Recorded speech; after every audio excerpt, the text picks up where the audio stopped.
Hi, I'm Jim from Granddad's Corner, and today I'd kind of like to talk about best friends. Some of us in a lifetime have one, others we end up with several. I'd like to talk about my very first best friend. His name was Mark.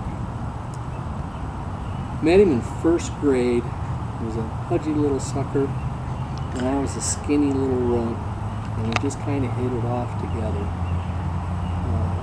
We hung out together, we played together. He lived on the same street just a couple of blocks up. And oh my God, we rode our bikes everywhere. And we played, oh my God, we played Combat, from the old TV series, and Wagon Train, and Voyage to the Bottom of the Sea. And we really did, we just had something special. And we just seemed to complement each other. I remember a time when you used to be able to get a deposit for your pop bottles. Mark and I would go around the neighborhood like on a Saturday morning, and you'd just kind of go up and down the alleys and you could collect pop bottles. And somehow we ended up with a wagon that we hooked up to one of our bicycles, and we went through the whole neighborhood and collected pop bottles. And we must have had, oh my God, 30 or 40 of them at the time, and went down to the local 7-Eleven to cash in on our treasure of bottles.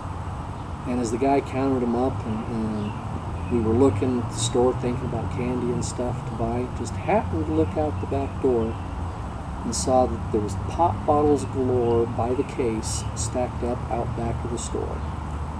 Well, the clerk counted all of our bottles and gave us our money. We bought a couple of candy bars, and it seems like we each got a can of pop. And then we left. Well, we talked about it on the way home and thought next Saturday we're going to do it again.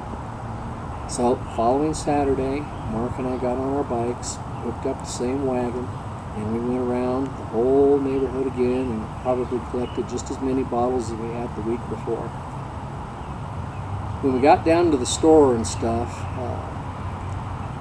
the guy was the same clerk that we'd had the week before, but before we went in the store, we went around back.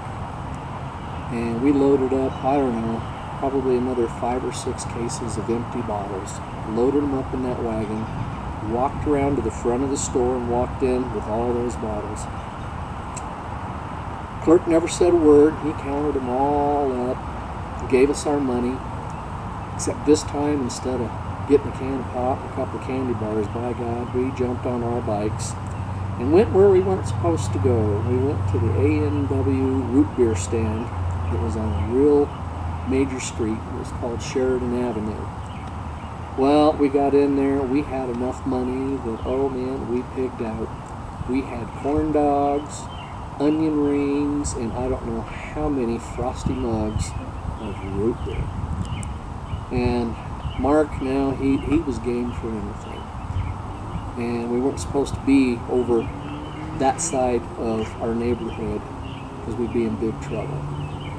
And like I said, Mark was game for anything. Of course, I was kind of the instigator for everything. But I do remember a time, Mark's dad, we'd been watching Voyage to the Bottom of the Sea, and I went over to Mark's house, and he's all excited. He says, "You've got to come out back and look what my dad made." Well, he took me out there, and here's this big, huge, I think it was a refrigerator box. And his dad had taken and drawn on the side of the box and made it look like a radar screen, and had buttons and lights and stuff.